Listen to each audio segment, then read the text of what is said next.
Want to learn how to be a better Dom? Today, you're going to hear from 3 experienced Doms who are going to share what the essence of dominance means, mistakes beginner Doms make, what to do your first time with a new submissive, learning how to get into that dominant mindset, tons of tips, ideas, and tools of the trade, and some hilarious stories like taking a giant dildo through airport security. Where, they pass my bag and there is the guy talking to the girl, they're laughing, and she's literally like making the, people cannot see my hands, but making the size of the dildo they had in the bag. This is all part of the interview that I did with Andy Wells over on his channel with my co-author Mario Tubone on our new book, right here, Enter the Dom, the No BS book on dominance. Seriously, between us 3 guys, there is decades, multiple decades of experience in this interview and lots of knowledge. So without further ado, let's get to the interview. Do you two want to maybe introduce yourself, maybe talk a little bit about how long you've done some dominance and kink for, and just enlighten the audience as to who you both are?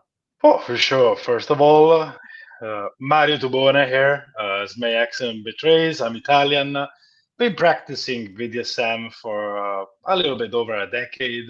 Discovered game, then right afterward, I discovered BDSM, dominance, and all those aspects. So that's what I've been on for the last years. This is Brandon the Dom. I do sex and relationship coaching, but how I got into BDSM was in a previous life, I was married, and that was an 8-year relationship and monogamous. And when I got out of that, I wanted to start exploring non-monogamy. I wanted to explore more of my sexuality and had gotten into your community, Andy.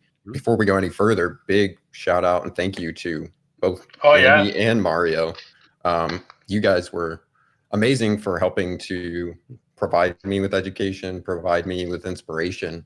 And the last 3.5 years, I've been in the BDSM community in Texas, growing the community here with a couple different munches and events and play parties. And then also spending my time with lots of beautiful and wonderful submissive women, different lengths of relationship, all in a non-monogamous capacity. So a lot of the stuff I bring to the discussion here and to the book is sort of like a closer to the beginning, but a few steps ahead. Brilliant. I love that. We're going to talk a little bit about the book that you both wrote, and we'll talk about that at the end as well. There'll be a link in the description below to that. You guys wrote a book on BDSM. I've flicked through it. It's really amazing. I think what's amazing to me there, man, is like there are so many different ways to get into BDSM and to find partners that are willing to do this with you. You talked about events and munches, which is basically, for anyone who doesn't know, a munch is like you go sit in a fucking cafe and you talk about whatever you want to talk about, usually kink and BDSM and all of that. It's like a chill, no pressure way to start meeting people and networking. I have never been to a single munch in my entire life. I have been on FetLife and played around and had a look, but I've never been to an event. I've never been to a sex party. I've never been to like a glory hole. I've never done anything even remotely related to like any of that. Oh man, it's so much fun to be here again. Yeah. I can imagine. And I feel like that's an area I'm going to get into at some point. But all of my partners that I've met have been through Hinge, been through Tinder, been through Bumble. Like I will specifically have my profile on there that has pictures of me with BDSM. I'll say, hey, I'm into BDSM. I like to teach. If you're into that, like, let me know. And that's the first message that I send. So I find it amazing that there's all these different ways to meet partners. You can obviously just bring kink up with a, monogamous partner if that's what you're into. But I'd love to ask both of you, maybe we'll start with you, Mario. What does dominance and submission and maybe kink in general mean to you? And maybe what type of dominant would you say that you are? How do you like to do domination and kink? Oh, that's such a good question, because let me start by steps, because especially in the last part, that was something that couldn't make to the book, but I was reflecting a lot on it. So what is dominance and submissiveness? Look, there are 2 ways to go about this. There is the classic, generically accepted by everyone definition, dom and sub, DS. Dominant is the guy or the person. Let's keep it gender neutral. Is the person that does this, and that, and the submissive is the person receiving it. In my view, a dominant is the person that assumes the role of authority, control, and exchange the power with the submissive. Okay, so not just about the play itself, but the energy that brings into the play, or the energy that brings in the interaction. That's when I talk about responsibility, because this is something entirely under your control. You decide the thoughts that you have in your mind. You decide how to show up to even to events we're talking about that just now. You go to a sex party, you can be the lame guy that people just don't want to be absolutely near about, or you can be the life of a party, and people just like want to include you into a gigantic orgy just because you're a fun cool guy. So there is that part. To me, dominance is the responsibility to bring up something into an environment. Okay, so it's not just like power exchange. It's not just like tying someone up. It's not just like the types of play you do. Is did you are in charge of bringing some value to an interaction with one or other people? I love that. And Brandon. oh, okay, you go first, Brandon. I want to go back to the second part of it because there is something that I was literally thinking before jumping in this call. Yeah, dominance for me, if I boiled it down to one word, is leadership. And specifically, like, in my view, yes, we get to do things to the submissive, but really we take responsibility for them. Like, we're trying to facilitate both of our needs. And if she's not enjoying it, like, one, it's not fun for either of us. Two, she's not going to do it with enthusiasm. Like, if you're asking her to do something, there's not going to be no energy in there behind it if you're not also including her in what you want to do. And the more that I've done this, there are plenty of submissive women that want to uh, serve you, want to be, a complete slut for you. They just want to make sure that you're taking in account their needs, you're making a safe environment, you're not judging them as they're doing it, all of that. And basically taking control of the interaction. Like, they don't want to have to think about it. You're the one leading the vehicle for all of this to happen. Yeah, you're the Disneyland, and they are the person that gets to go on all the rides and have fun. That's the way I see it as Yeah. well. I love that you Yeah. use the word facilitator. I use the word provider. Facilitator is exactly the same thing. Mario, I think you had a thought that we cut you off, or I cut you off. No, I mean the part was like style of dominant. What is your style of dominance these days? And this is interesting because in the book we talk about some type of dominance traits that you can have, some role plays that you can do. And I would definitely say back in the day, my style was a little bit more towards primal. So it was just my sex sessions were basically just a good old rough and tough. Me too. Yep. But I mean, lately I would say I turned into a daddy. So yeah, my man came over to the daddy dom side. Hell yeah, brother. Hell yeah, man. This is like to prove the point that this dominance is not something written in stone and is fixed. And I would never think of myself like, oh, it's like, do I want to hold her in like that and call her my little baby and giving a lot of munches? And I was like, it never happened before. I never felt that need inside of me. Even though I've been with other partners that wanted to call me daddy and everything, I was always like, yeah, okay, it doesn't bother me. It doesn't give me the ick. So I'm just gonna let it do it. But I knew what it was, but I never had that energy inside of me. I never had that. Oh yes, come here, little girl. I'm gonna tell you a bedtime story before I put you to sleep. Yeah, I think one of the mistakes that a lot of guys make when they first start becoming a dominant is like trying to either mimic like something else that they've seen in porn or like heard of some other dom, or they have some preconceived idea of what it's supposed to be. And what I always try and boil it down to is like, what do you want? Like, put that into your head and then remember the boundaries that you've set with your submissive and then try and act on that. And yes, you may want something very rough in that moment. However, you may want something very intimate, sensual, very caring. I lean much more to the daddy dom side. I also do tantra, and I like to weave some of that stuff in there. Yeah. And a lot of my experiences are kind of like a roller coaster. Like, yeah, there's times when I'm like rough and it's quick, and other times it's very slow and like we're connecting. And I think we were talking before the call started, like about awareness, staying connected with your partner, seeing how they're reacting to that, and then trying to shift that energy to either, make it more exciting or pacify, depending on what's needed at that moment. Can you flow on what you were just saying and maybe give us like a walkthrough of what it's like? Like, say you've met a new submissive, you're about to have your first play session. Give as much or as little detail as you want. Maybe just walk us through. Like, what does it look like from the moment you first meet to the moment she heads home? When we first meet is most of the time it's been on the apps. However, I've met people at munches and whatnot too.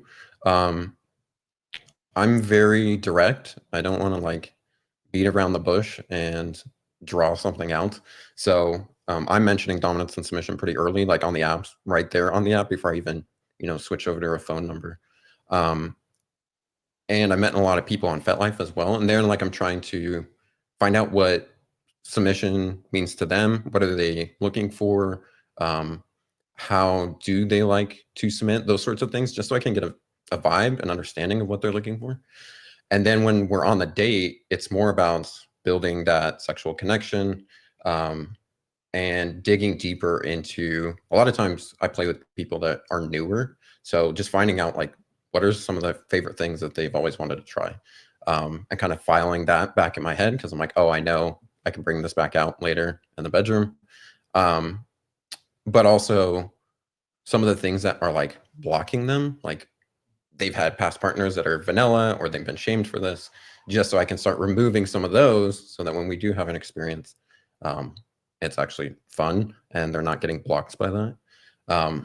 Things go well on the dates, pull them home. Then a lot of times before we get into it, I'm checking on a few things just because I know myself, like leaving marks and biting and things like that. Have to check in on those things because I will just like grip on, especially when I get into that mode, like on their skin and whatnot. So like I have to ask before I can do that. And of course, talking about consent, making sure that they're on board with that. And also checking in about degradation, things like that, how far they want to go with that, if there's anything blocking that, and explaining the stoplight system to them. I don't try and go too far into like all the things that we could check beforehand, because I'm never going to do anything super crazy that first time that we're together, just to ease them in. But I'm trying to remember, like, okay, what were the couple things from the date that said they always wanted to try? And it's usually pretty mild, nothing too crazy. So might be pulling their hair and spanking them, throwing them around. Like, okay, yeah, we can do all of that, on the first go around. But usually I try and like ease them into that. We're like a little bit slow in the beginning, and then I'm just ramping up the intensity throughout the first time that we have sex. Amazing. Mario. Yeah, I would say pretty much how people meet each other these days is via the apps, even though something that to me was always helpful was meeting people in person. So having the balls to just stand up and talk to someone you're attracted to and just be there, it's like completely like out there, like there I am trying to get rejected. So there's some stories about that, and I had some crazy encounters thanks to that. So it's definitely something I recommend people to do. And I would say yes. I mean, after all, there is nothing to hide. The real rejection is rejecting yourself for what do you want and what do you like. And to me, it was always like, look, I don't care. I'm not here to play games. Yeah. Even though it's all a game. But I'm not here to misrepresent who I am and what do I want. I'm not willing to compromise on that. I'm not willing to play the whole oh yeah, I'm here to have a long-term relationship. I want 2 kids and a dog and the wife and the house. No, no, no, no, no, no, not that. Look, I'm into dominance. I'm here to have fun, and if you're here to have fun too, definitely we have something to talk on our date. And from there talk about what experience they have, what they think about this, because something that I've encountered a lot of times, unfortunately, is that a lot of girls had negative experiences with what they thought were actual DOMs. In reality, there was nothing of the things that the three of us profess, because there was no consent, there was no care for the other person. Was just, I mean, it's a strong word, but was flat out abuse. Like, I just care about what I want to do to you, and what do you feel is none of my concern. So then from there is also explaining and entering into the teacher part of the date, where you can actually explain how things are, and from there, if there is a vibe, there is a connection, there's that spark going on, and yeah, like Brandon, these days I don't do anything crazy. I mean, now I'm in a relationship, to be honest, monogamous one, for Brandon happiness, which it started like, let's have fun and see like the type of plays we can do and everything, and then you're just like, oh, okay, there is other aspects of dominance that enter the relationship when it's not just play. But nonetheless, when I was playing harder, I was going for harder things. I don't know. I remember one of the craziest things I've done was talking about knife play and things like that with a perfect stranger. After we were five Negronis deep. So this is not something that I recommend people to do. And yeah, it's just like slowly taking your time. It's because it's literally, if you're enjoying doing this, why would you rush it? Yeah. If you're rushing it, is because you're feeling some sort of anxiety deep inside that needs to be resolved.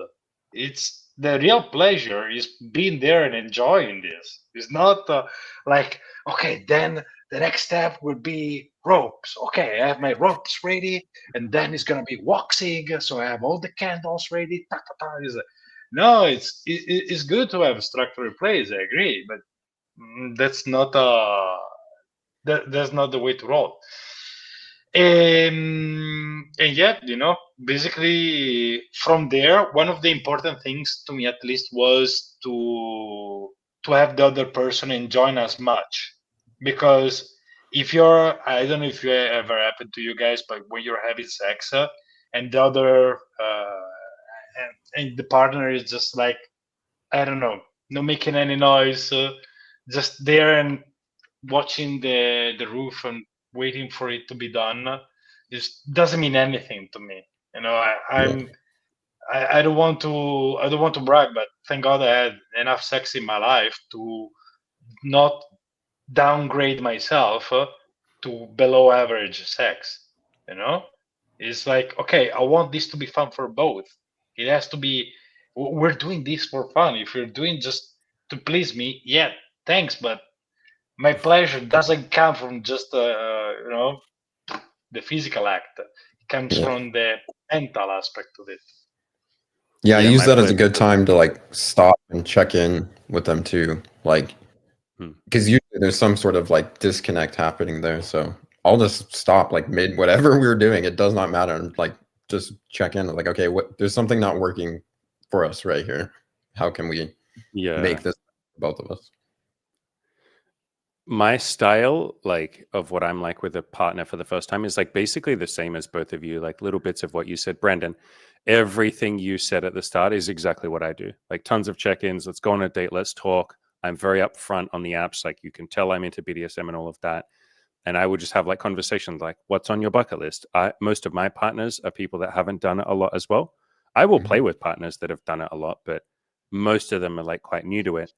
And what I like to do is you both hinted at this, especially you, Mario.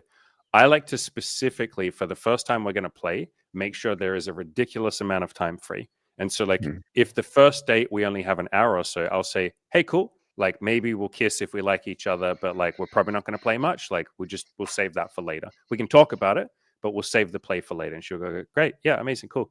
And I will specifically say, how much time do you have free? Do you have the rest of the night free? Do you have the rest of the day? And I try and meet people during the daytime, like as early as possible. If they want to meet me at freaking 8 a.m. for a coffee, brilliant. Now we got the whole day free. And we'll have a great date, talk about everything. You know, do you want to come back to my place and try some stuff? Sometimes I will throw in a little bit of like, people aren't always good with their boundaries. So sometimes I find like I like to really make it clear that they're allowed to say no, especially if they start hesitating. I'm like, do you want to come back? And they're like, oh, and I'm like, you're allowed to say no. Would you like me to help you say no? And so I found that sometimes I need to teach some submissives how to say no to me. And I will literally train them and practice with them. And I will literally, this is my favorite thing. I'll get a glass of water and I'll say, you're going to practice saying no. Ready? Because this is easy. Would you like this glass of water? And then she'll go, no, thank you. And I'll go, good girl. Great. Okay. Would you like, here's my crop. Like, would you like me to spank you? Practice saying no. And she goes, no. And I go, okay, good job. All right. Okay. Like, I will teach them.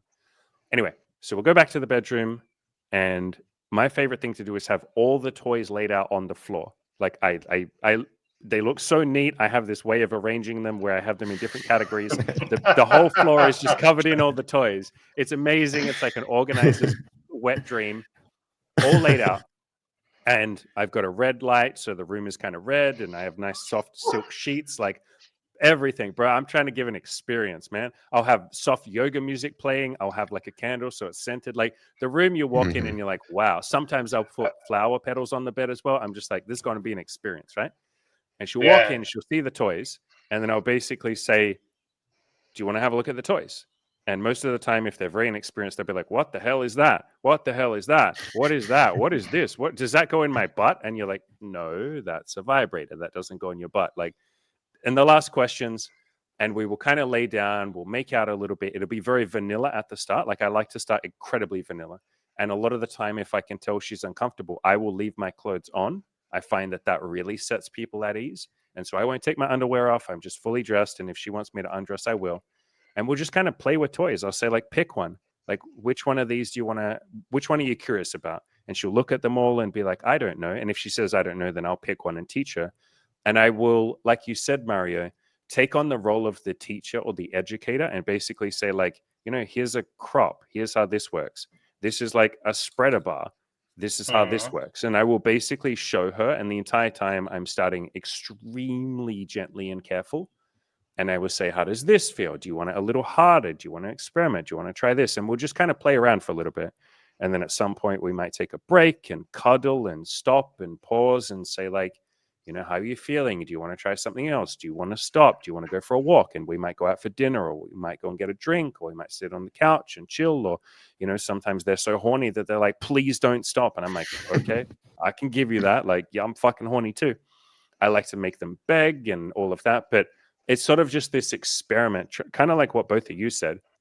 I don't fully know what each partner is going to want. Like, how the fuck could I know that? And if ever there was going to be a misconception in like dominance and submission, it's this.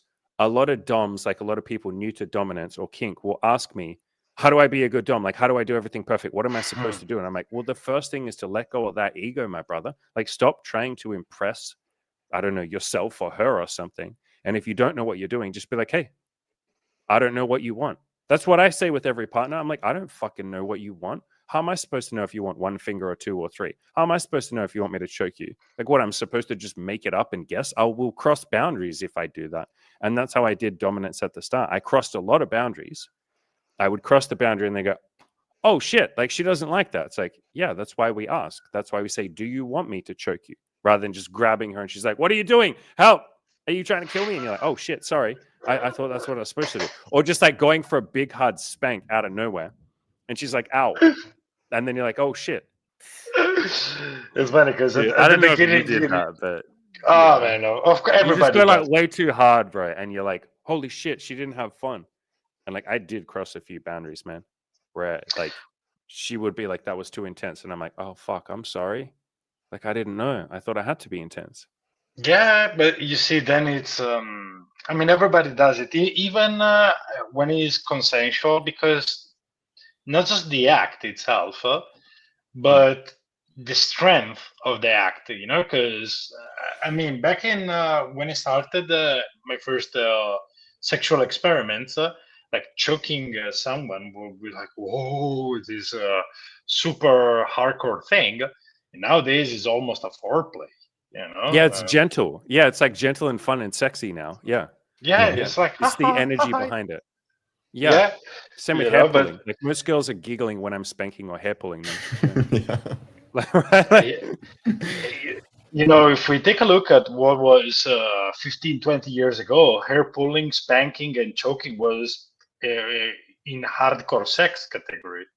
You know, it wasn't even considered BDSM. It was just like considered hardcore, and that's it. You know, and nowadays it's just like, I don't want to say vanilla, but I mean, there is flat out boring missionary with this stuff on top of it, you know. So, but again, it's like everybody crossed a little bit some boundaries. Not because maybe she told, yeah, I love being choked, but not being choked when you clench your hand so hard that I start to see. I don't know if it ever happened to you guys when you try on yourself to see how is the yeah. feeling, that you choke so hard that you start to see the stars. Yeah, and you're like, oh shit, maybe it's too much pressure, you know. So it's also that is like, yeah, I like it, but you like it how, and that you have to go it throw it together and gradually, you know. Yeah, I think consent and boundaries are an ongoing conversation. Yeah. What I mean by that is you talk about it beforehand, you talk about what she might be into, what she might not, what you might be into, what you might not, and then you talk about it during the entire thing. And sometimes, like you said, someone will say, hey, spank me. You spank really hard, and they go, oh shit, actually, I don't like that. Boundaries and consent are constantly moving. And I think people get themselves very confused with consent and boundaries. They're like, what's right? What's wrong? How do I be a good person? Everybody's trying to be a good person. And I think keeping that in mind, that you, the dom, are trying to be a good person, she, the submissive, or whatever gender, the submissive is trying to be a good person. And I want to talk maybe about intentions and like having a mindset of like caring about your submissive, having a mindset of like positivity and love. And I want to read something from the book that you guys wrote because I think it's beautiful. You have an entire chapter on love, which is insanely, amazingly beautiful, perfect. I've thought about writing my own BDSM book, and I'm like, I kind of already have started. And like Oh. caregiving and love was a big chapter that I'm going to talk about. So I'll read out this Uh-huh. quote. Love, among other key elements, is what separates a good dom from a bad one, just as it distinguishes a wise king from a tyrant. A bad dom rules from insecurity and malice, wielding power as a shield to hide his own inadequacies. A good dom, by contrast, leads from a place of love for himself, his partners, and the practice of dominance himself. So, what role do you guys see love or caregiving or setting a positive intention, having a positive mindset in dominance and kink and all of this sort of stuff? Mm-hmm. Brandon, you want to take a swing at this first? Yeah, one of the things that I always profess is like any act that you're doing in dominance and submission can be done with different intentions. And the simple act of like spanking somebody could be done out of anger, could be done out of malice, could be done out of insecurity, and it also could be done out of love. And I think this is one of the things, the reason I use that as an example is because it's helpful when people think about dominance. They often think about like sadism and only hurting the submissive or doing crazy painful stuff to them all the time. And what people don't always get at first is like the masochist enjoys the pain, like they want that, they find a lot of pleasure out of it. So by the sadist delivering pain to that masochist, they are meeting their needs, they're caring for them, they're loving for them in the way that that person wants to be loved. And I think that's a big part of dominance, because we were talking about earlier, being a leader, checking in on what their needs are, making sure that they're met through that. When you're doing that, you're doing it because you love that person to some extent. We don't have to talk about, like partners love forever, but you want the best for that person. Even in that moment, you want them to experience everything to the fullest, have a very pleasurable experience. And if you didn't care about those things, like, you wouldn't love that person. So I think even to like the date and everything else, like when you're first meeting that person, you taking leadership, setting up logistics, handling everything so that they just show up is a great sign of love and care. They're like, okay, so that we can build a connection, I'm going to take care of all this stuff that usually is like, we got to figure this out. Where are we going to go? How are we going to communicate? What's the, the structure of our talk or whatever? By you removing all of those hurdles, you allow an actual connection to build. So I think in every one of your little actions, like, you're doing it from a place of love. A place of love, a place of like self-love as well. And sometimes those feelings of anger or frustration, maybe you had a bad day, you had a bad week at work, they can creep into the bedroom, and that's okay. Like, I don't think any of the three of us are going to vilify you for that. I've done that a million times. But when you start to sense that, like, I had one the other day, I was spanking a girl, she was loving it. And then there was a little moment of like, just in the back of my head, I was like, I've had a stressful week. And then I spanked a little bit harder. And that's when you slow down, pause. And in that moment, she kind of went out. And then I pulled her to me. I realized what had happened. I gave her a big cuddle. I was caressing her head. I was like, how was that? Was that a little bit too hard? And she was like, no, that was good, but like maybe not any harder. And I was like, okay, we slow it down. We have a cuddle and all of that. And setting a positive intention before each play session helps. Something that really helps me is I go, I want her or my submissive after this to be a little bit happier, or even she just got to have a little sexual adventure and she feels good. I want her to go and tell her friends that that was fun. Like, I'm trying to leave her a little better than before we had that session. And that isn't always possible, but it's possible like 99% of the time. And the intention or the intention to try it is, I think, what really helps. Yeah. So setting that positive intention. I guess there's an example I use in the book where I was doing a spanking session with a girl, and we were like starting to ramp up in the toys we were using. Like, I was using my hand, and then we were going to go to a riding crop and then to a paddle, and we had gotten like 2 levels up and she, like, I could tell she was flinching more and wasn't enjoying it as much anymore. Yeah. And she called yellow, and so I like got down next to her and I was like, what's going on? And I could see like her eyes welling up, and it was just emotion coming up. It wasn't necessarily connected to what I was doing at the moment, but it was some sort of release for her. If I didn't care, if I didn't love her into some capacity, I would have just kept going. Like, I would have just kept spanking because that's what I wanted to do. Instead, we got up on the bed, cuddled. She just cried in my arms for a little bit, and then we had crazy wild sex after that, just, flowing with the moment. Yeah, it's about intention. Yeah. Mario. So all about the intention and the energy, because I mean, like we said before, there's plenty of guys that say, "Oh yeah, of course, I'm a dom. I'm gonna do this, do that." They just heard a couple of things. They've seen some pornographic video, and they don't know what to do. Exactly the love part, especially. It has its reason in the chapter, because love can mean a lot of things. It's one of those terms that is a container word, right? You can use it, even dominance itself is a container word. Or one of my favorite ones is confidence. Like, what the fuck confidence even means. So I have to go there and just be confident. Okay, so how is confident? And love is just, the energy, the behavior, the intent that you have behind it. Because in many things that you'll do in life, if you do, Andy, would you ever done all the podcast episodes that you have done without love for what you're doing for the craft? Love is the reason. Love is literally the reason that I sit here and try and help people. Yeah, it's all born from love. I wouldn't be alive without love. Yeah, because at the end of the day, it's just like, life is not easy, especially when you try to achieve anything.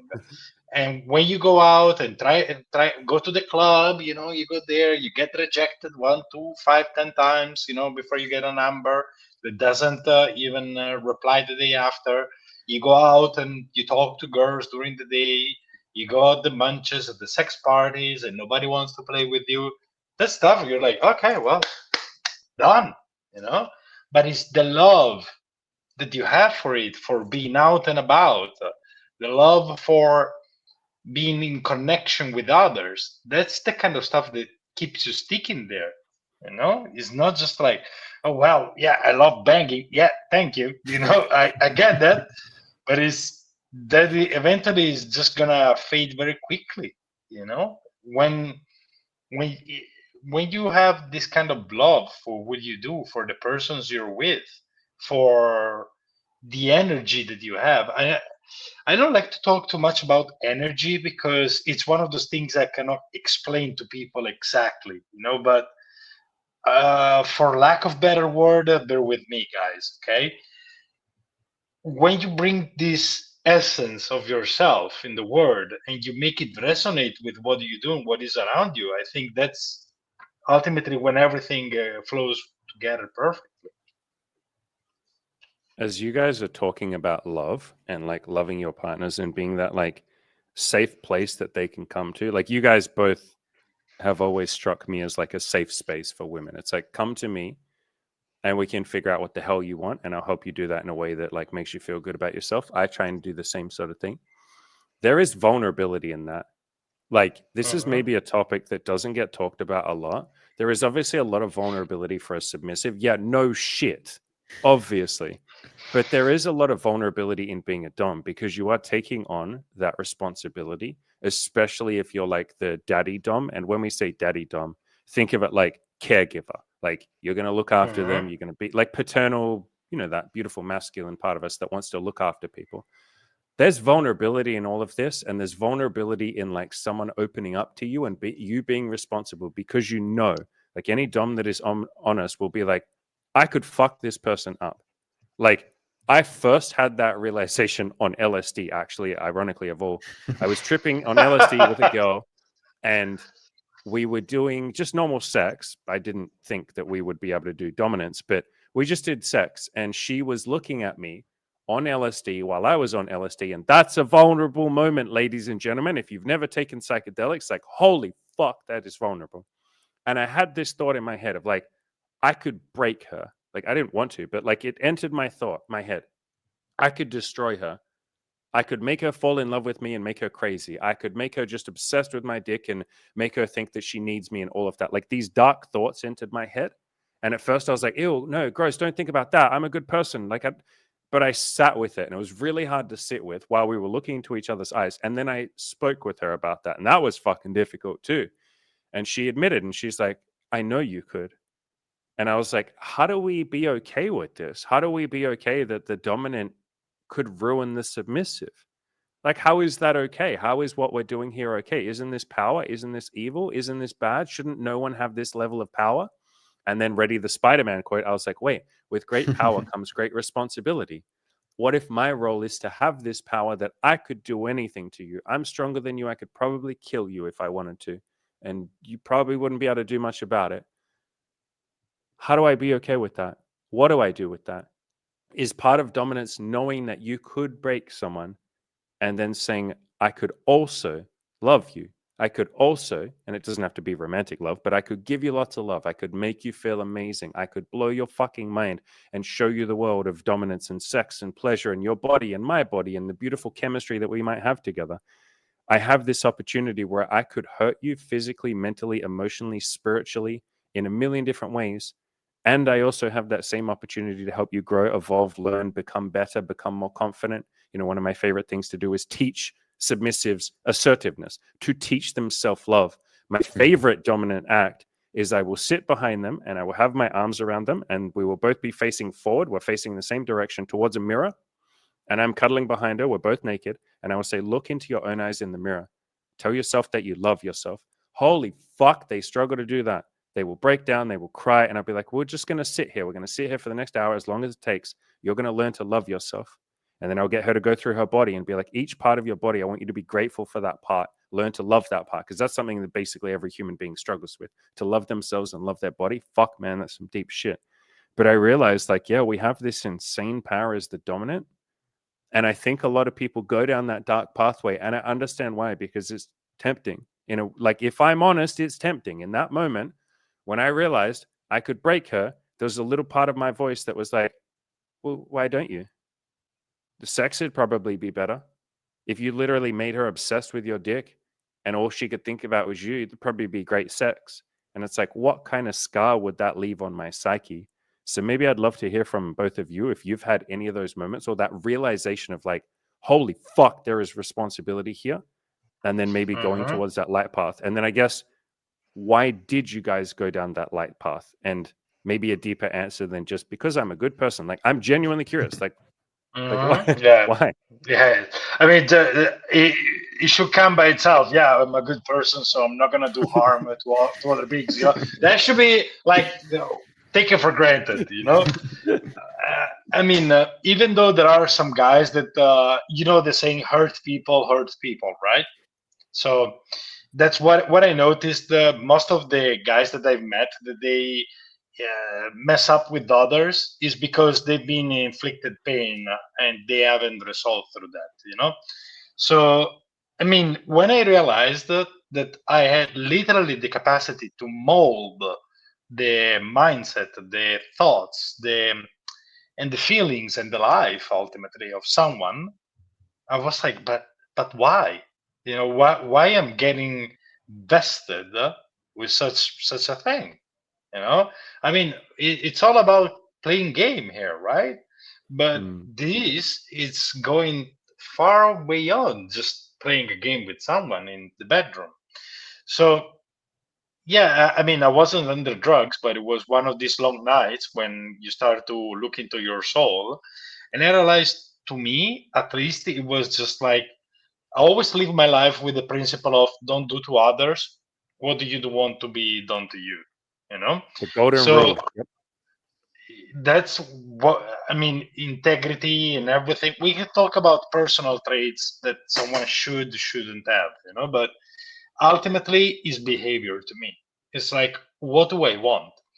And you see, when we talk about dominance, there is a recurring set of pillars that are always coming back. We talk about the leadership, the power, the strength, the love. And in everything you do, there's always going to be elements of those.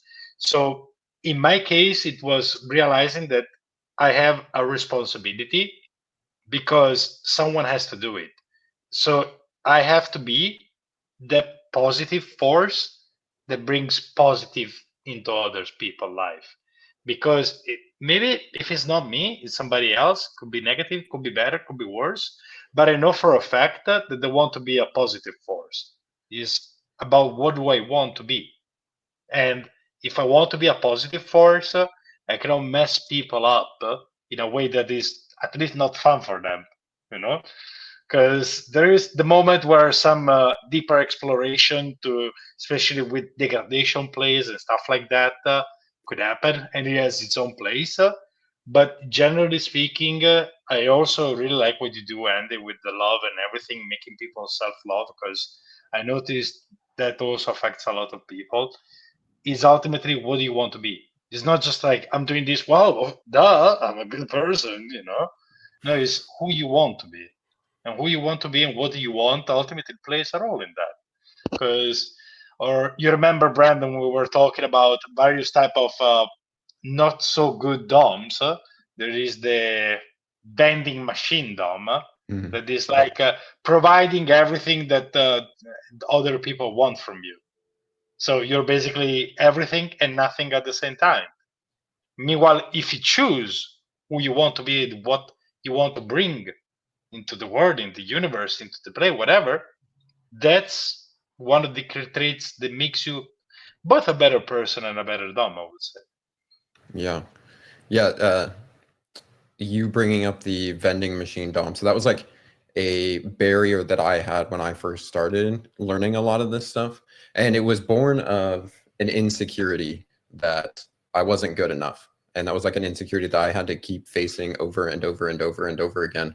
I mentioned before that I was married previously to doing this stuff. And there were times in the marriage that I was manipulating in small ways to try and get my needs met because I didn't know how to communicate for the front. I didn't know how to assert my needs, knowing that assertiveness is not stepping over somebody, but it's literally speaking up for, you know, what you need, what you desire, what your boundaries are. I didn't do all of that I could when I was married.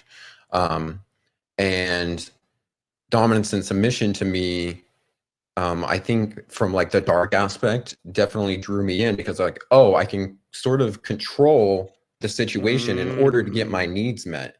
And in the work of trying to love myself, to say that I'm enough, we talk about this a lot with confidence, like confidence being born from different parts. There's parts that you have skills, and that's competence, and you can get better at those. And self-image, you can change things out and get better at that.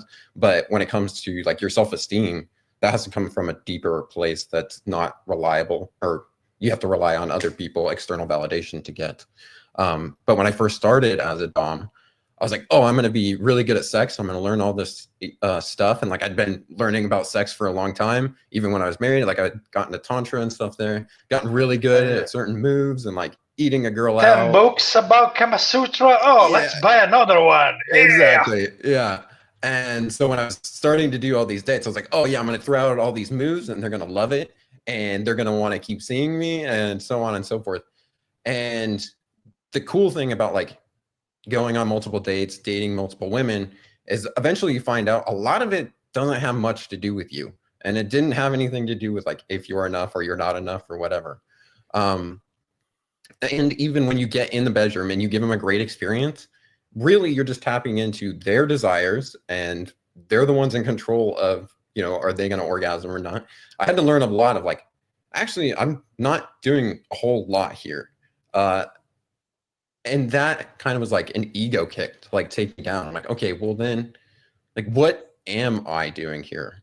And I think that's when the responsibility piece like started to make more sense for me. Like, they are submitting to me, offering this to me. They technically don't have to do any of it, and they could, you know, say no or whatnot. They want to do this, and they only want to do it because, you know, I'm helping to facilitate what's going on. And that was really helpful. And the other piece that was really helpful was learning to better communicate my needs. You talked about the vulnerability part before, like being upfront about all of this, being upfront about what I want, and then being okay with a no coming, or being like having to shift and find out how we can do this together, was huge for one, practicing like being assertive and standing up for myself and loving myself, honestly, to be able to say those things. But two, then seeing that actually that's how things get met. Like you trying to manipulate, people don't actually want to meet that. They're resentful of it. Where if you ask for it up front and they can actually give it to you like a gift, they're happy to do it. So I think those couple things like really helped shift it for me. Yeah, like you're not taking from your submissive, you're sharing something with them. You're not doing BDSM and kink to them, you're doing it with them. Yeah. Yes. 100%. Can we talk a little bit about like, we've talked about a lot of mindsets and stuff like that. Let's talk like actual logistics. If there's a guy or a girl out there who's like, I want to start this stuff a little bit, but I'm really nervous. And maybe I'll go first and give my advice, and then you two can. For me, the way that I got into BDSM was just do normal sex and then introduce one toy at a time. Like literally just bring out your riding crop and go like, hey, and I was very honest. I would just say, I don't know how the fuck this works. Do you want to come figure it out with me? And she'd be like, okay.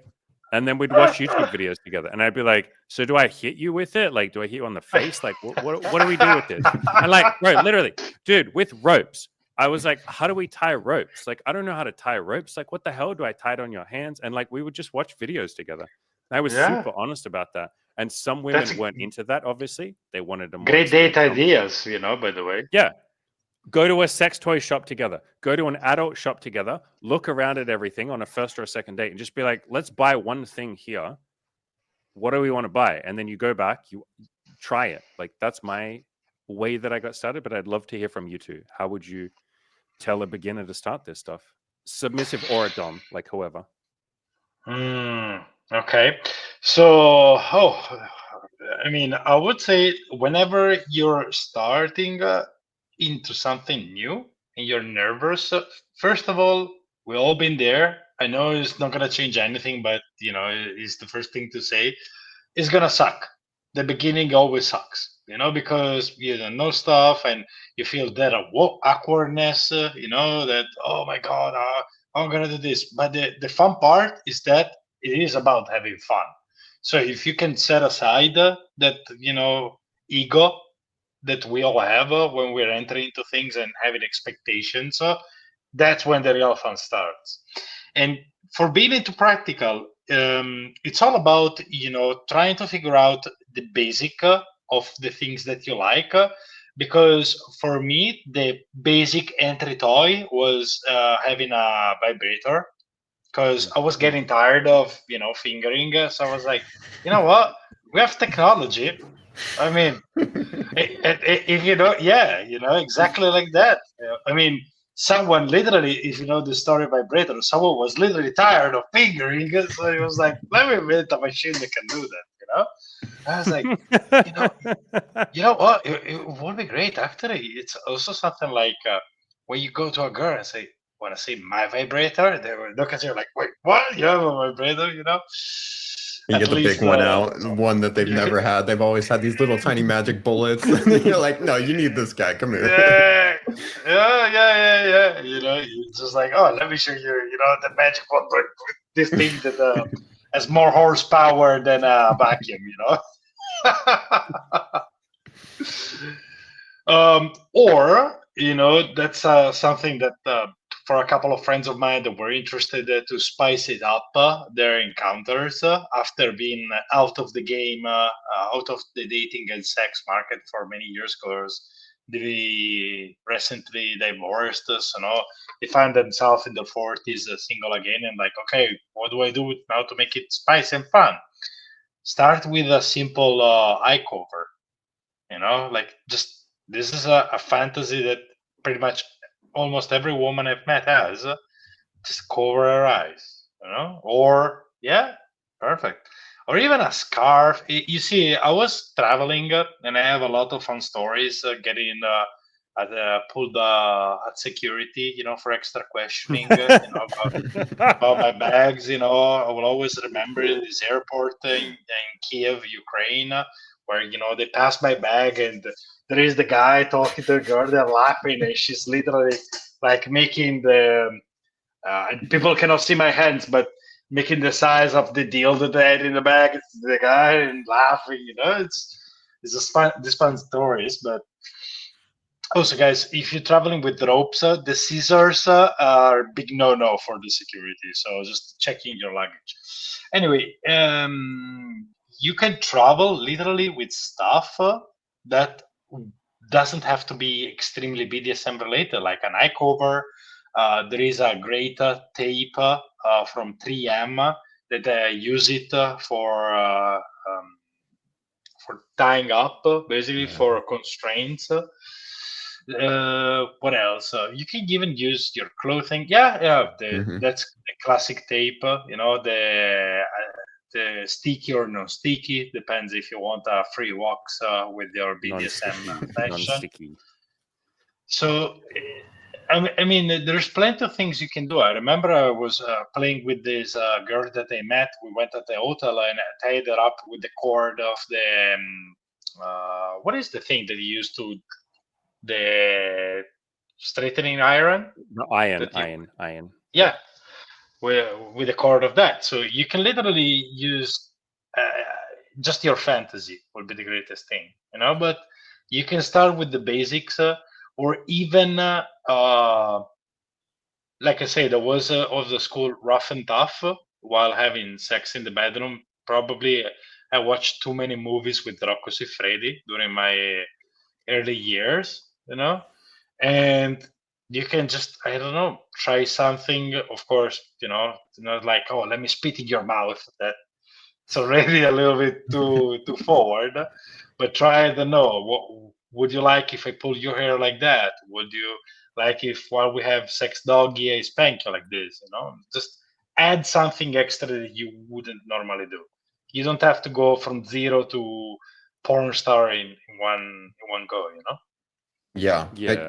exactly like that. Like every time that I had sex with either a new girl or the same girl, just trying to add one more thing to my repertoire that like interested me. And I was like, I want to try this out and I'm going to do it with them. And I know I'm going to suck at it the first time, but I also know that everything else that I'm doing is like pretty decent because it's part of my skill set, but I'm trying to go beyond.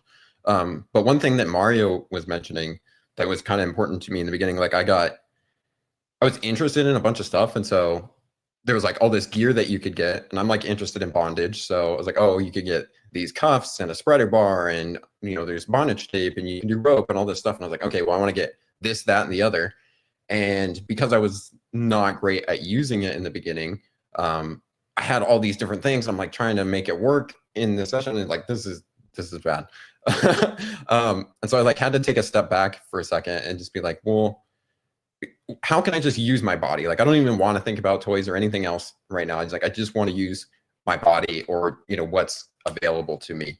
And I think starting there, actually, before you get any toys or anything else, like figuring out how to use your body, pinning her hands up above her head or pinning her arms behind her back, like when you're standing and, can kiss from behind or whatever, different positions like that with your body, what you have available. As Mario was mentioning, like finding things in the room, if you got a shirt or a bandana or something like that's quickly a blindfold, that becomes a little more accessible, I think. And I think that's where you start like building some of that intuition too, because you're like, oh, I don't need to use all of these props and toys, so that when you do go to use those, it's a little easier. You can just focus on like using that one toy when you're doing like a new thing. I did the same thing, man. I bought like 50 toys at once and like I was just overwhelmed and they all sat in a cupboard because I didn't know how to use any of them. Yeah. I like to say each thing that you're playing with, like each toy or, you mentioned your hands, pick one thing and realize that that thing has its own rabbit hole that you can fall down with a billion other things. So like if I just take this is a riding crop for anyone else. It's kind of flexible. You can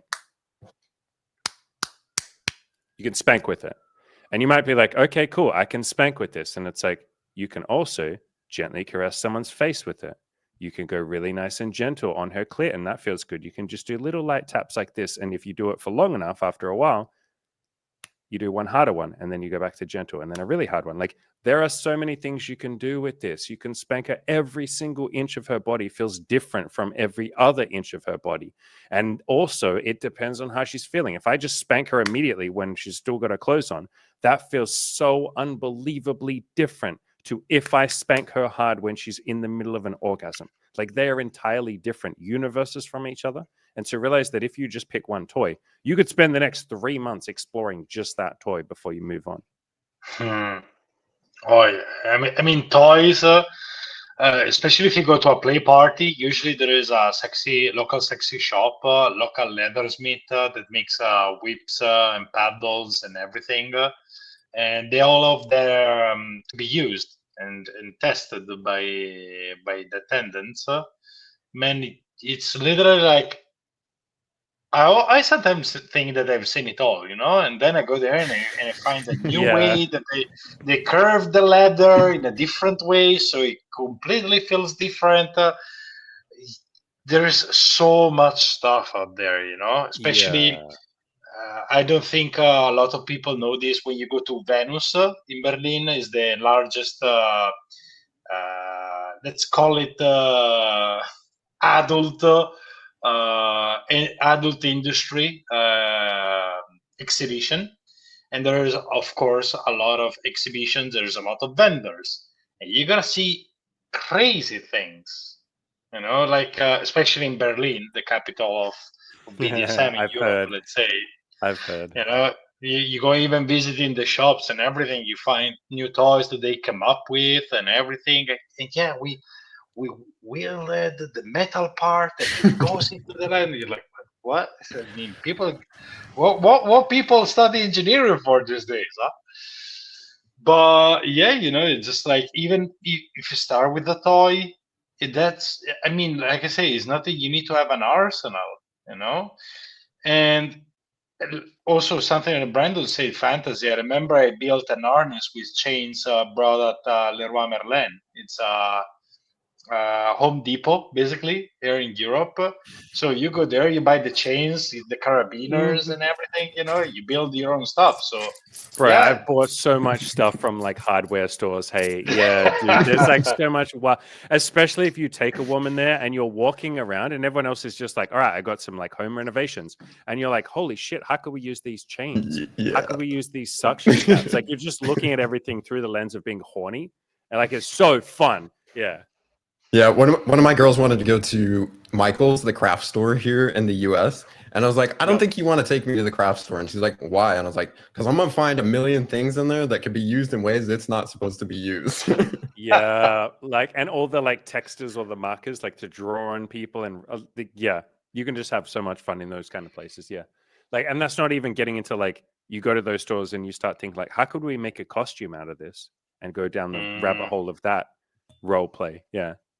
Yeah. I think Oh everything was man, said here is like being more creative.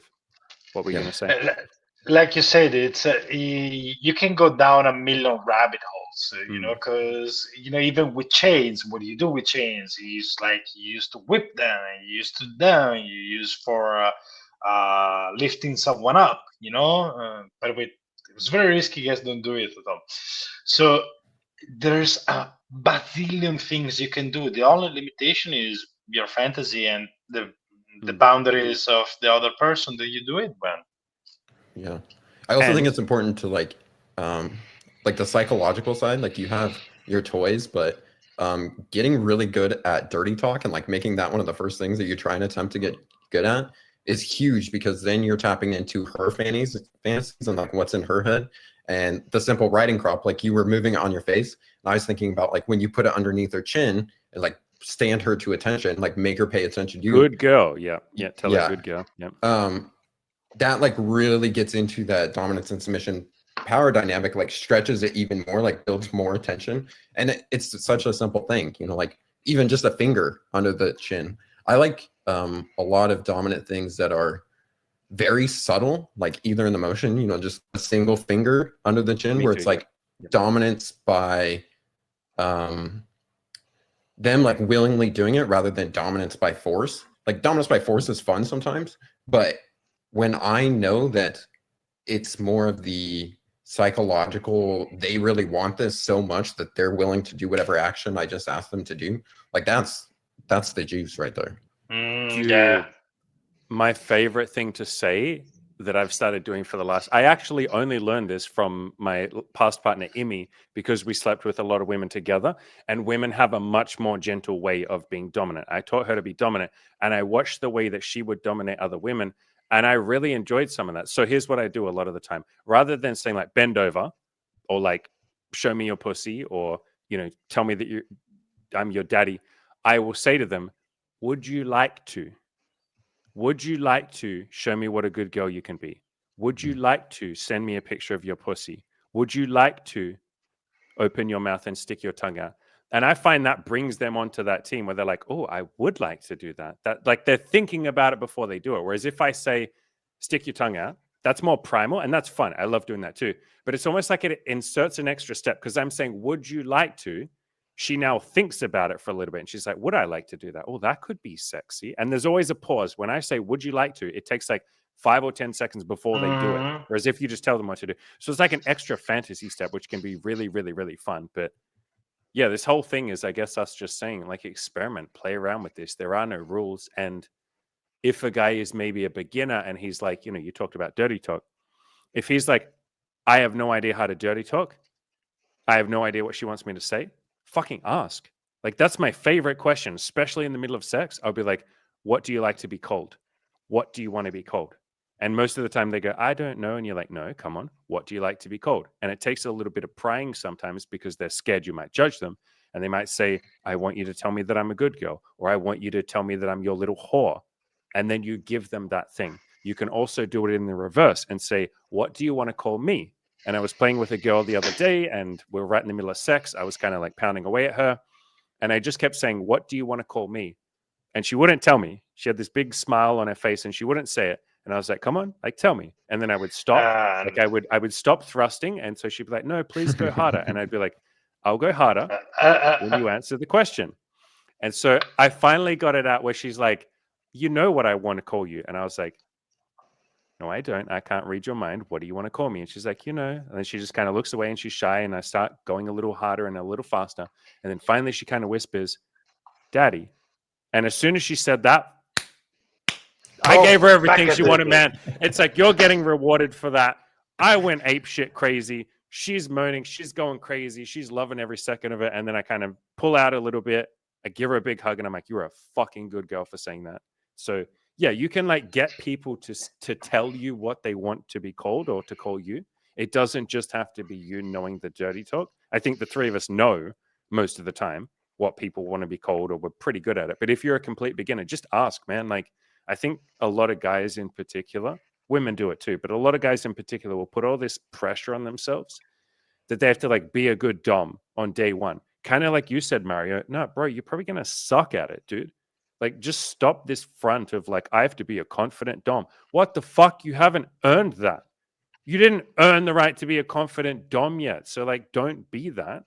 Be the insecure, nervous dom. Admit that's your role. And that is your role until you figure out how to do it decently.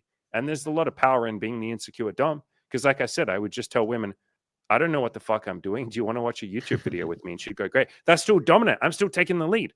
I'm still initiating. Yeah. I'd be like, here's what we're going to do. Do you want to do that? So you don't have to be this like weird fucking smooth James Bond alpha male character. Like, none of my sex is like that really. Because like, I still can't read her mind. I don't know what she wants until I say, what do you want? Like, what do you want, woman? Yeah, but it's, it's so funny because even when you were saying, what do you like to, a lot of people were like, wait, I thought if you were a dominant, you were supposed to bark orders, It's like, come here, sit down, do this, And it's just like, to me, it's funny how we misrepresent things for what they really are in reality. And for the things that actually makes everything better, like you said, you don't have to pretend to be a great dom because you're just gonna feel this tension across your body that by the way, she's gonna feel it too, because women are amazing at detecting energy, she can tell that you don't know what you're doing. You're not fooling anyone. Like, yeah. Like, I think a lot of guys think like with like pickup artist stuff and all of that, where they're like, I'm going to go in there and just be super confident and super smooth. You're not a fucking actor. You don't work in Hollywood. You don't know what you're doing. And people can tell. And they're like, nah, I'm good at it. No, you're not. You're really not. So just stop trying. This is not fake it till you make it, like it was taught back in the day, And it's funny because you say something very, very, very fun. To most of guys, it was like, look at yourself in the mirror when you want to deploy like this dom persona that you think you have in your mind. So looking at the mirror, if it makes you cringe, it's probably making other people cringe.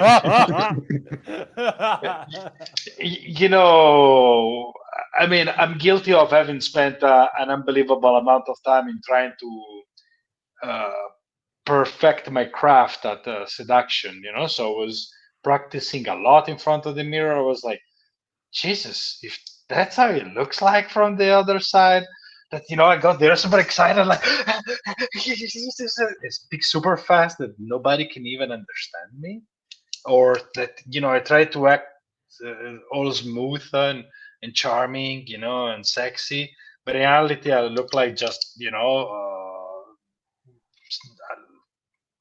something that is completely the opposite of that. Something that is absolutely not smooth and sexy at all.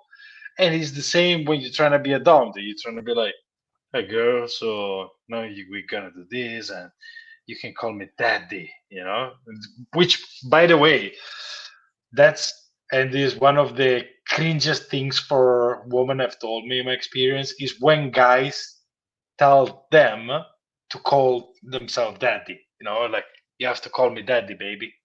It's like, yeah. Okay, what? This is like, it reminds me when people. Can you maybe go a little deeper on that for a guy that's like, but what the hell? But I wanted her to call me daddy. Like, Yeah, but it's like when you choose your own nickname. You don't do it. Your surroundings chooses you. It's like, yeah, my friends actually call me the Dom. It's like nobody calls you that. But of course, okay.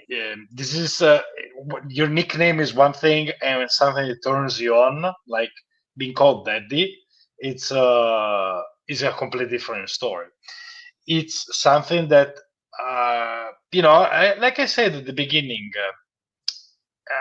I wasn't really much into it. It didn't make me cringe. I know some guys that when their partner called them daddy, they were like, ugh, I was like, "Ooh, why did you do that?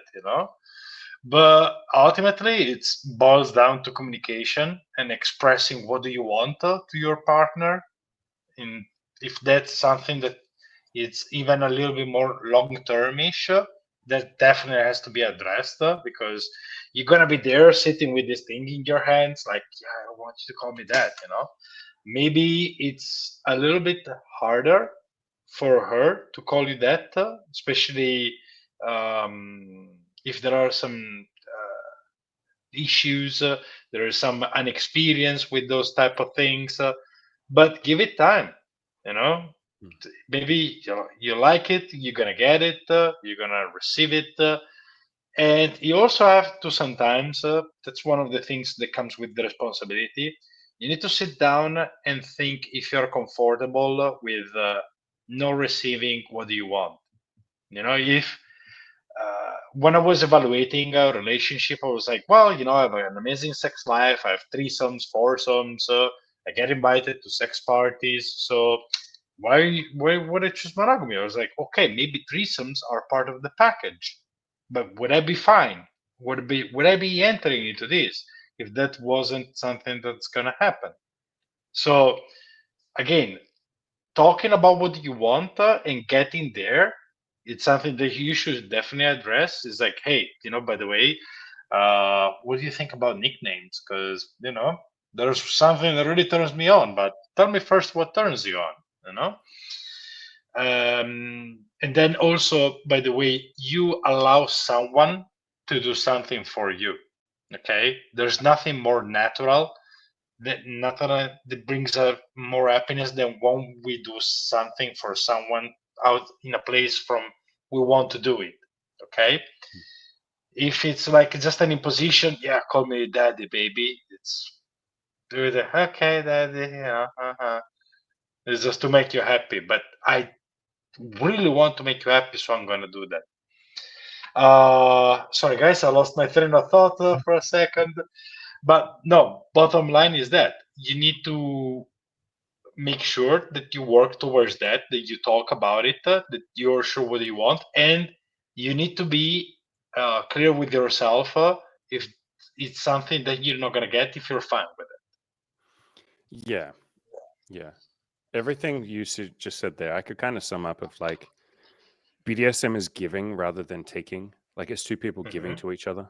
That probably Mhm. sums up the Dom sub dynamic pretty well there. I don't know if you have something to say on that, Brandon.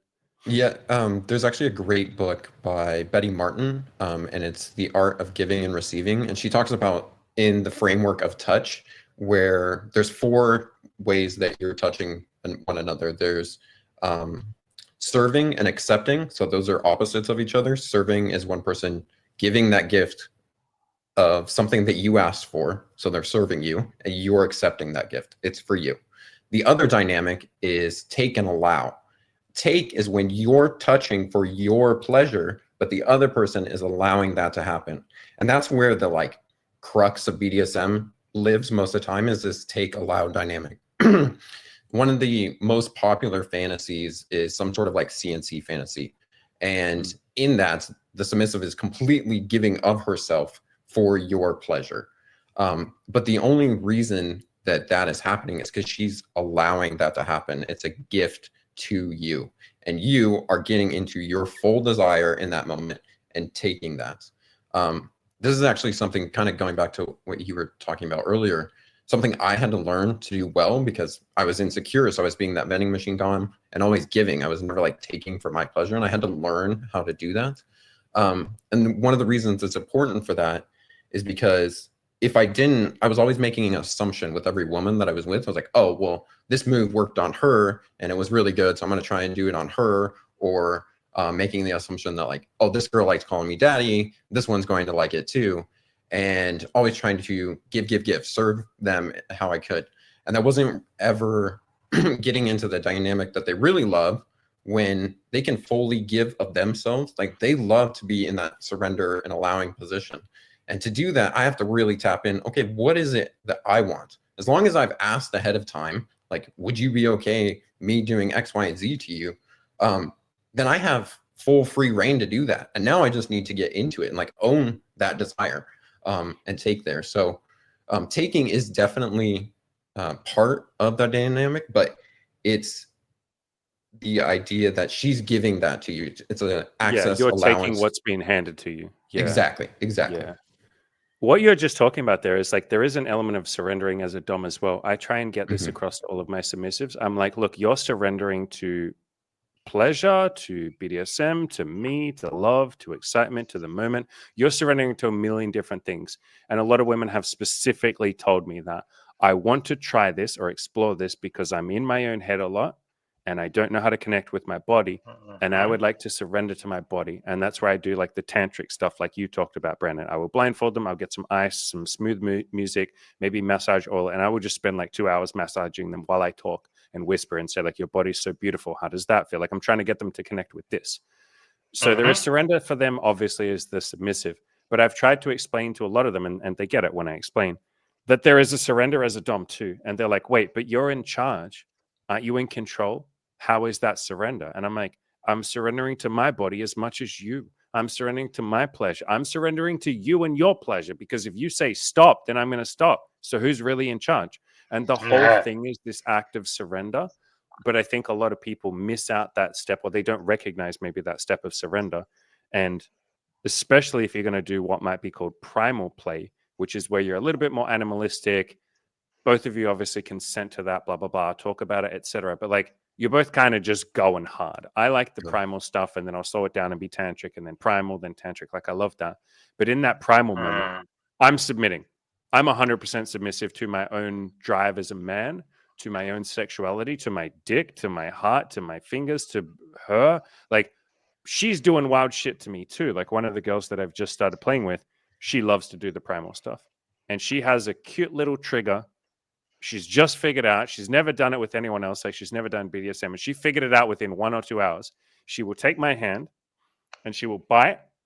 And at first she like looks at me while she's biting. And I'm like, you need to stop, because that's starting to feel good and bad at the same time. You need to stop. If you keep going, young lady, there will be consequences. And then she just has a big smile on her face and she bites a little harder. And then she like stops and like looks at me with these big, like doughy eyes, like big, beautiful eyes. And I'm like, are you going to stop? And then she'll bite a little harder, and then she'll giggle, and then she'll bite really hard. And I'll be like, if you don't, you got 1 second to stop. And then she'll keep going even harder. I'm like, right. And then I'll throw her down on the bed, fucking go to town on her. Like, absolutely just going crazy. And then after like, and here's where I get my power back. After like 2 minutes of just going crazy, I will pull out and I will stop, and I'll be like, okay, so I hope you've learned your lesson. And she's like, no, please don't stop fucking me. Please keep going. And I'm like, no, this was punishment. This wasn't pleasure, young lady. This was punishment. You were naughty. And that was the punishment. And the point that I'm getting at here is that is her helping me surrender to my primal instincts of like, all right, like, I'll say it in a clumsy way, but this is the thought that's in my head. I'm like, all right, this bitch wants to be punished. You're going to fuck the shit out of her right now. Like, that's the thought that's in my head. And I surrender and submit to that. And it's a game that we're playing. And if you're not familiar or experienced with this stuff, I wouldn't necessarily recommend some guy just like start going primal. But like, when you understand the dance and you're figuring it out together, it is both of you submitting to the energy of each other, to something beautiful, to something fun. Like, that's fun. She has a smile on her face the entire time, and so do I. Like, it can be this beautiful dance of submission where the man or the dominant submits just as much as the submissive. It just isn't always talked about like that. No, definitely not.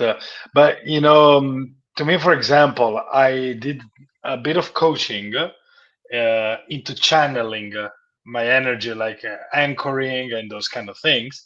So I remember when I was with my partner, and she wanted me to bring this primal energy out.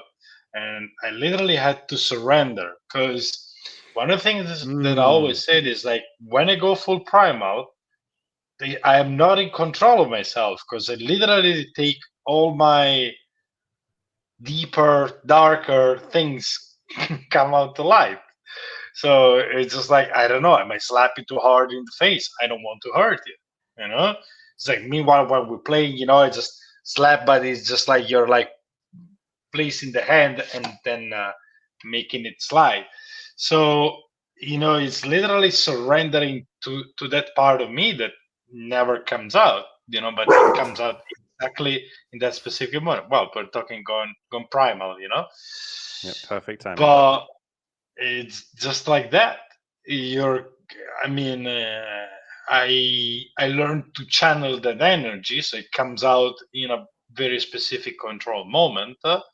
But it is about surrendering to that, because otherwise I would never think of just pulling someone's hair and biting her neck with my full jaw strength. But So, even on a lower level to that, even if you're going to do the most tantric, gentle sex, which is like that's usually what I do. It's like tantric, gentle, loving BDSM. I'm still surrendering to that, because like I might have shit in my head. I might be thinking about my job. I might be like, all right, I'm going to coach my people today. I got work to do. Like, there is shit in my head as much as there is in hers. And if I'm going to have a very gentle experience, particularly if it's a new partner and she's like, I want you to go slow, like I want to go gentle, there is an active surrender to that, because I might be in hyperactive mode of like, I'm busy working, I'm busy doing all of this, I've had caffeine, I'm excited. I take a deep breath and I bring it back down to the energy of like whatever we're about to do. That is an act of surrender and submission, and like maybe not submission, but you're submitting to the moment. You're submitting to something higher. Ready? We're about to get all spiritual. You're submitting to a higher power of like, this isn't just about me and my energy and what I want. This is about us about to do something fucking beautiful together. Let's submit to that. That's the higher power. That's almost like the divine fucking thing that we're trying to build here together. Let's submit to that and surrender to that. It's bigger than me, and I'm not that important. I think maybe taking your ego out as a dom can be a challenge. It can be a challenge, but you see, Andy, when you start to realize it's yin and yang, in every yin there is a part of yang, in every yang there is a part of yin. You as a dominant, it's an oxymoron, but you as a dominant, you're submitting at the same time. You're submitting to what you're doing, you're submitting to the practice, you're submitting to the moment, or you're submitted to the pleasure that you're receiving from it, because ultimately is what is driving you, or what are all the other reasons. Or just like you said, maybe I'm just I'm in charge, I'm doing the massage, deciding the music, the pressure of my hands, where my hands are going, but I'm submitted to the whole scenario, to the whole scene, to the whole situation, to the whole energy that is brought up. I'm submitting to that, and I always find it interesting when you have those situations in life that you think you're in control, and you're this strong dominant man, and you're just like, no, you think you are in control, but in reality you have been placed there, so you see, it makes you take dominance and submissiveness. It gives you like a different pair of lenses to look in which you look at them.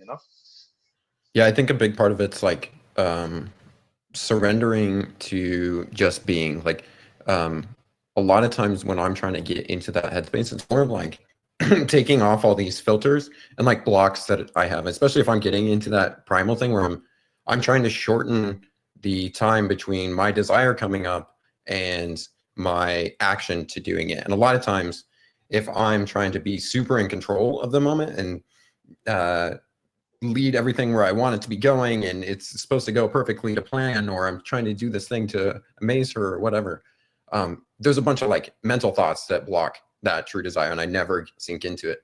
Even when it's like something that's supposed to be for me and my pleasure, I may be getting a blowjob and not actually enjoying it because I'm not allowing myself to sink into my desire or in my pleasure, or even acting on that. I want it actually this way, or I want you to move, or I want to do something to you now, instead of thinking about it, second guessing, like just actually acting on that. is a big surrender and actually takes a lot of work before you ever get into the bedroom, because sometimes you have like deep dark desires and you're like, I want to do these things, and you block yourself every time from doing it. So you're like, okay, now I got to actually understand, like, what is it with that desire that I want? How could I act on it? And then I think a big part for me, at least, is when I've asked for it beforehand, especially if it's like something dark like that, and she said, yes, I want to do that. Like, oh, that's such a weight lifted off, because now I can just, when that moment comes up, when I know this desire is coming up, I can just act on it. It's already been accounted for. Yeah. Okay. So you're talking about trust, man. Trust is the word that kept coming up when you were talking Yeah. there. Like, a big part of this BDSM stuff, for any of you that are new, is learning to trust not just yourself, but also your partner. And so you're learning to trust that you will know when to stop. And we just recommend having a safe word, or just have a yellow, the traffic light system, which is where she'll say like green light if she wants you to keep going, or she'll just say nothing. Or she'll say yellow light if it's like, can we slow the fuck down and talk about this? Red light, like, holy shit, stop everything, pump the brakes, give me a cuddle, let's talk. So you can use that, or I like to just use a safe word. I'm just like, hey, just tell me if you want me to slow down. Just say stop. Just say ow. If I hear you say ow, I'm going to stop. Like, anything like that. But through that, you're learning like, oh shit, no matter how horny I am and how insanely in the moment I might be, if she says slow down, or I catch her flinching, or she goes quiet for a little bit, or anything like that, I can trust myself that I will stop or slow down. And you might not, for a lot of you, trust yourself yet, because you haven't been in that situation. And that's why we say go really slow, be gentle. But you're also learning how to trust her. And this applies for every new partner. It's not like you learn how to trust one woman and now you trust all women, or you learn how to trust one guy and now you trust all guys. No, each partner will have a different level of assertiveness, and how well they are able to say stop or slow down, or can we try something else? How well they're able to have boundaries and say, actually, I don't think I'm into that. I don't want to do that. Especially when we're talking about submissive people, a lot of the time they would just go along with it because they think they have to, or they don't know how to say no. A lot of people feel incredibly guilty when they say no, especially in the moment. I had that with a girl the other day. I could tell that she was a little uncomfortable. So we stopped, we paused, and she's like, I'm so sorry. I didn't mean to ruin the mood. And I'm like, you didn't ruin jack shit. Like, this is part of it. This cuddle that we're having right now and talking about it, this is maybe not sexy to me, but like, it kind of is sexy to me, because I know that if we can learn to trust each other, then I can go a little further. We can go a little deeper. I don't have to pause as much and be like, are you sure you like this? Like, you'll tell me, no, I always like when you do that thing. There'll pretty much never be exceptions to that. And I'm like, cool. Now I can let go just a little bit more. And so you're building trust with yourself and each new partner. And that is like a constant ongoing thing. Like, this might sound like a really funny way of phrasing it. I don't trust each new partner that I'm with. How the fuck could I trust her yet? I don't know that she'll say no. Most of the time, they won't necessarily say no when the first no comes into their head. Absolutely. Absolutely. It can take time. No, I mean, it's like you should never, the saying trust but verify, it's exactly the point. You should never trust. And I mean, also, previous performance is not an indicator of future performance. Okay. So it's one of those things that, oh, just because my previous partner, when I was doing this, was reacting like that, you don't know exactly, especially when you're playing with new submissives, when you're having new play partners, or I mean, even parts of yourself when you adventure into something that you don't know, because we tend to, we're making a lot of the assumption here is that the dom is the more experienced between the two, so it's kind of guiding, and this is also our experience that we are playing with people with that experience with us. But the only time I met someone that she was way more experienced than me into this, I was like, holy shit, I was like, how do I trust her to know her stuff better than me? You know? It was like, okay, it's, do I verify it? Do I question her? Do I say something wrong in the sentence to see if she corrects me and stuff like this? It's just like learning to trust as you go, and especially, I mean, to me, it's funny because, like I said, now that I'm experiencing also relationship from a different angle, and brings also a different kind of trust. Okay, not the kind of trust that when you're in a play that you don't like, somebody's gonna stop. But it's like, hey, I'm going out, nothing's gonna happen, so you can sleep well at night. It's trust is such an interesting part of the dynamics. It's always so overlooked, but I think it's so fundamental, so important, and also building trust. Like even having someone trusting you to follow back you to your place, just even to have regular vanilla sex. It's we kind of taking it for granted, but taking it from the other side is sometimes it's quite a big jump. It's like, yeah, I mean, I matched you on an app. We got a drink for an hour. We've been talking. I saw your Instagram and shit like that, but yeah, I really don't know you. Yeah. Yeah, I think the long-term part of it too is important. That it was something like I see a lot of guys use tactics or whatever to try and get her into bed, or even we're talking about BDSM stuff, like to do a certain sexual act, and they keep pushing that. And it's like, okay, even if you got it, you just ruined every opportunity in the future to have it, and at deeper levels. Like she's never going to show you the kinky, really wild shit that she wants to do because you overstep boundaries like early on in the beginning. And if you are planning on having this partnership for a long time, like that trust, like a good example, the other night I was with a partner that I see quite often, and we were starting to have sex. We just like started getting into it, and I could feel that she wasn't really there. She wasn't reacting like she normally reacts. I'm like, there's something up. So I just stopped and was like, hey, I don't really feel like you're with me right here, right now. And we talked through it. She ended up crying, like a bunch of stuff coming up, and we ended up not having sex at all that night. And other guys may have been like, well, like I wanted to have sex, and they may have pushed. You lost the lay, bro. You lost the lay, bro. What are you, a simp? Like, Yeah, exactly. And I know that if I build trust and connection in that moment with her, she's going to trust me so much more when we have sex again in the future, that we are going to go so much deeper, either on an emotional level or getting into much kinkier stuff. Maybe some of the darker desires that I want to do, I'm going to be more comfortable asking, hey, can I do this? Because we built that connection. yeah, and don't forget that every time you push through like if you choose to push through someone's boundaries or just overcome resistance or any of these sort of words, that shit doesn't just, you don't get off scot-free for that.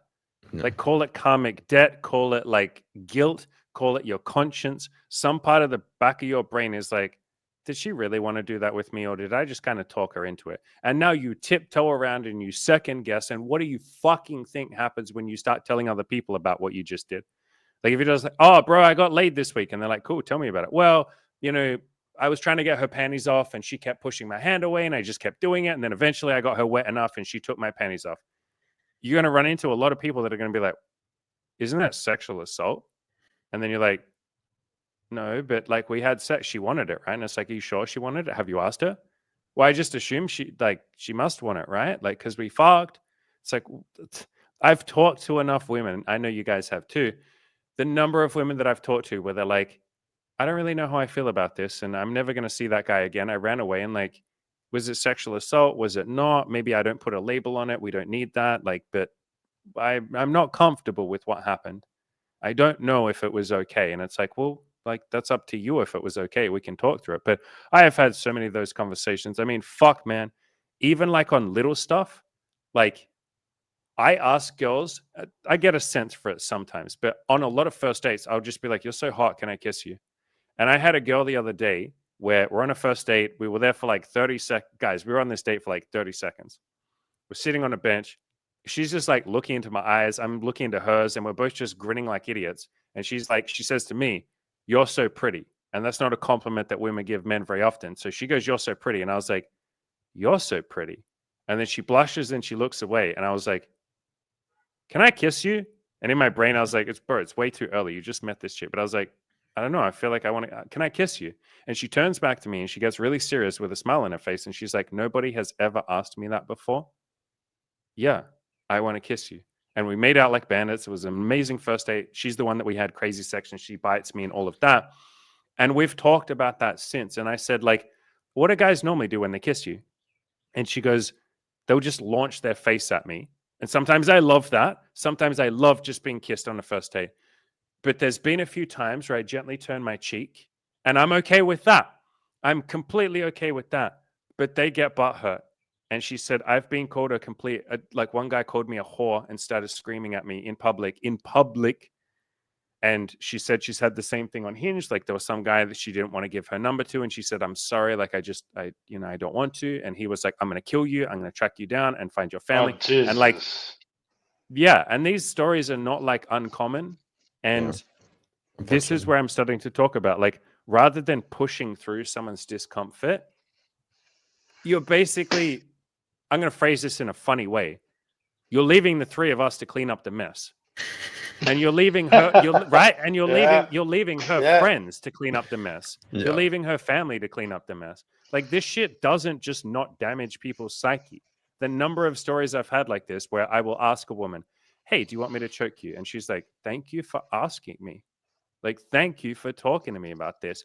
Or same girl, I asked her before we met up, I was like, hey, would you like to send me a new picture of yourself? I'd sent. Oh, yes. I was about to say that. The girl's like, thank you for asking if I wanted a nude. I was like, what?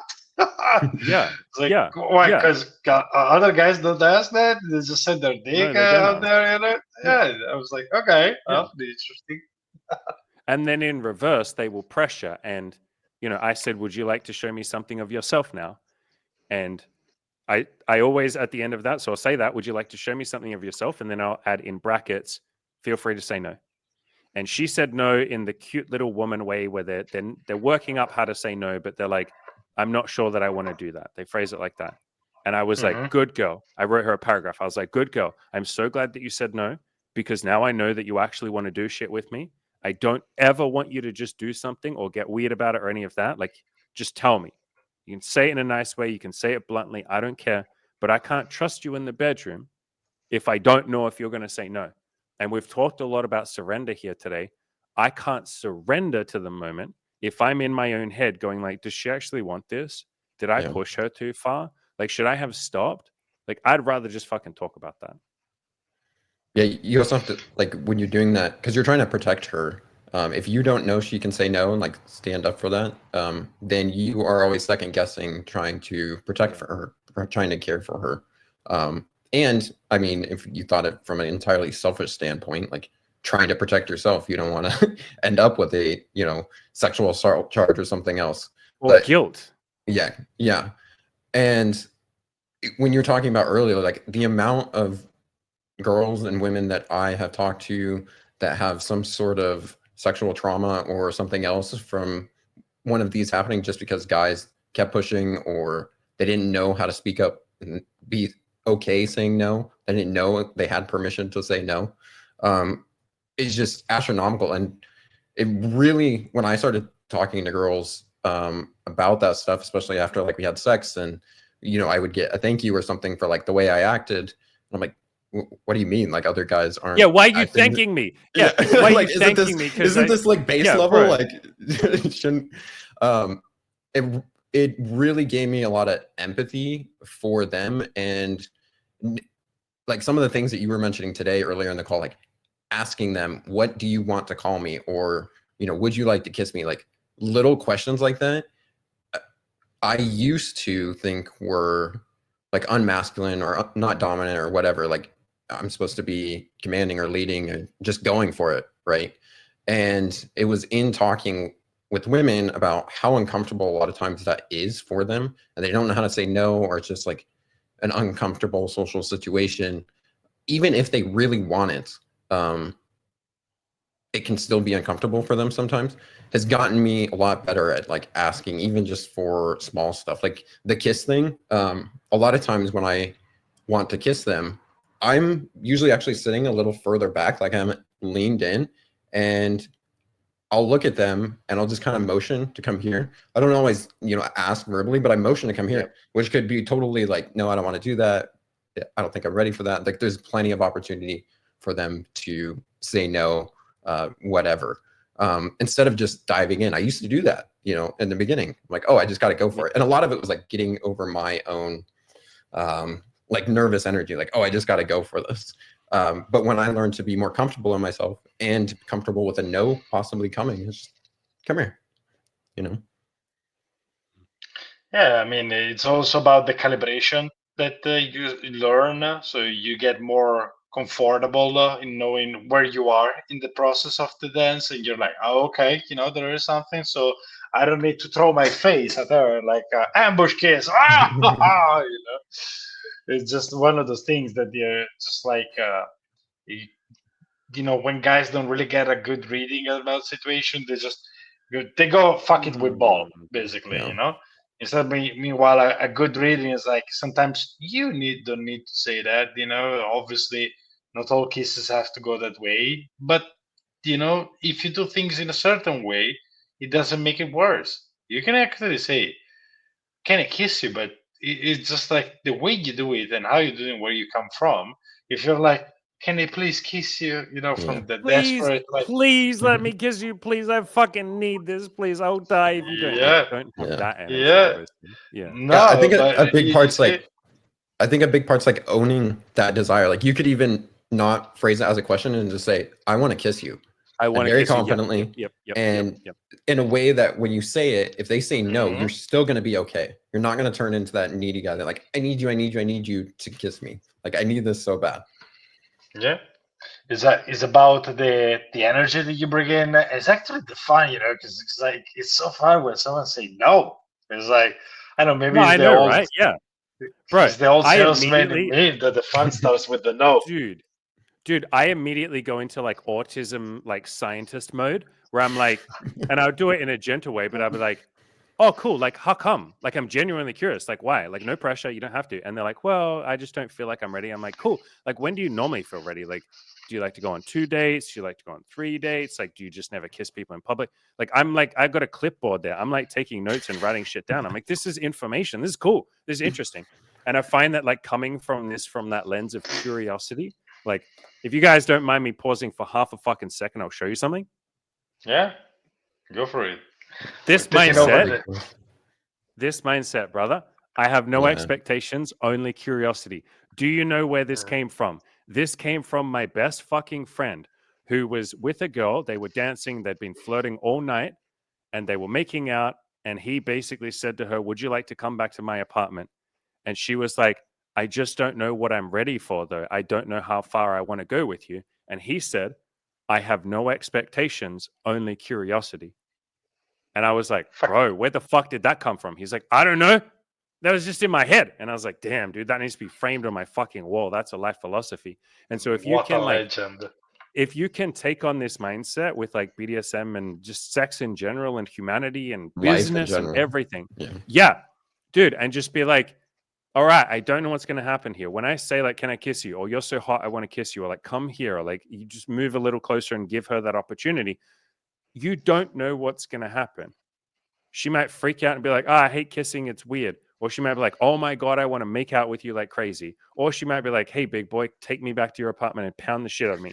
And then you might start having sex. And halfway through, she might start crying and be like, I'm so sorry. I've just been in my own head right now. And my friend Jessica is going through a fucking breakup. And I don't think I can do this right now. And you're like, that's cool. Like, if you can just play it by ear in each moment and let go of some of the expectations and therefore their accompanying disappointments, you'll enjoy this shit a whole lot more, because we keep saying this, but BDSM is a constant ongoing conversation. Really, sex in general is.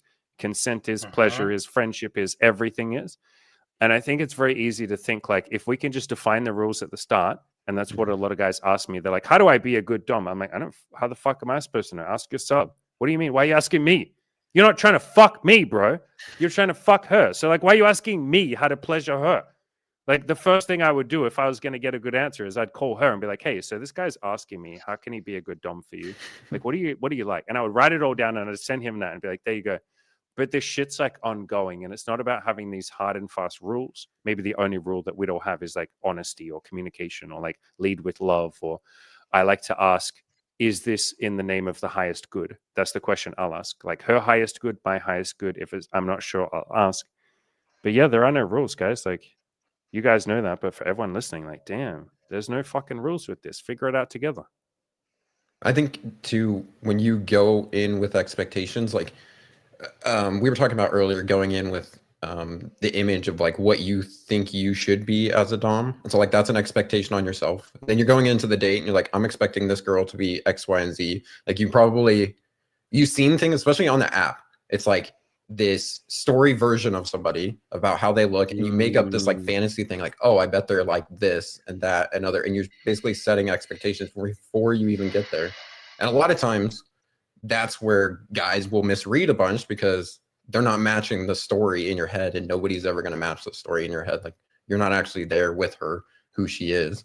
And then, yeah, you go through the date, you get back to have sex. If you've planned everything out and expected it to go a certain way, it's probably not going to go that way in the first like 3 minutes. Yeah. No.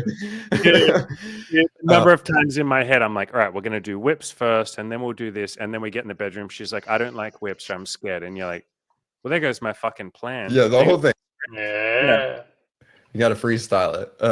But I think that also leaves it for something more beautiful, something more fun, something deeper. Because, I mean, let's be honest, if we could predict the future and everything went as expected, it'd be pretty fucking boring. And why would we even do it in the first place? Yeah. Yeah, it's like knowing all your Christmas presents like 50 years in advance and all your birthday presents. You're like, well, I don't care about that. Yeah, like BDSM and sex in general is a process of constant discovery. You're discovering what she likes. Maybe she likes something in this millisecond, and then 10 minutes later she doesn't like it. Like, it is a constant process of discovery. I would like to, as much as I could talk to you gentlemen for fucking ever, it's been almost 2 hours. I would like to sort of start swinging it towards an ending. I'd like to plug your book a little bit. I've flicked through it. I've read some chapters, and I think everything that we've talked about here, if any of you are listening and you're like, damn, this was good shit, like, this is all in their book. And so I'll leave a link in the description below to the book. But do you guys want to plug the book? Say whatever you want about the book. Well, it's the best book that you can ever read. Okay. So go buy it Tell and the read truth. it. Yeah. Tell the truth about the book. This book will get you laid. This book will make you make a 6-figure income, and it will give you enlightenment. Well, too kind. Well, I mean, of course, the book is the product of the love of me and Brandon for not just BDSM, but for self-development eventually, because we got there because of this growth mindset that we both share. And look, at the end of the day, this book is, if you're into BDSM, if you want to explore BDSM a little bit more, if you want to explore more this dominance thing that people talk about in order for you to get the ladies, okay? And it's one of those terms that is never well understood. Well, how do I be more dominant when we don't know what is dominant to start with? It's all in the book. Yeah, I'll plug the book here. There it is. So sexy. Oh my God. Can you hold that up again? Can you hold that up again? Hold that up while you talk. That looks genuinely amazing. That's good.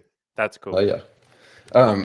Yeah, as Mario was mentioning, it's really a labor of love because the person that we're trying to write to was us in the beginning, and everything that we talked about today on the podcast of all those beginner mistakes that you make of being shaky hands, weak commands, don't know what the fuck you're doing in the bedroom. That was definitely me.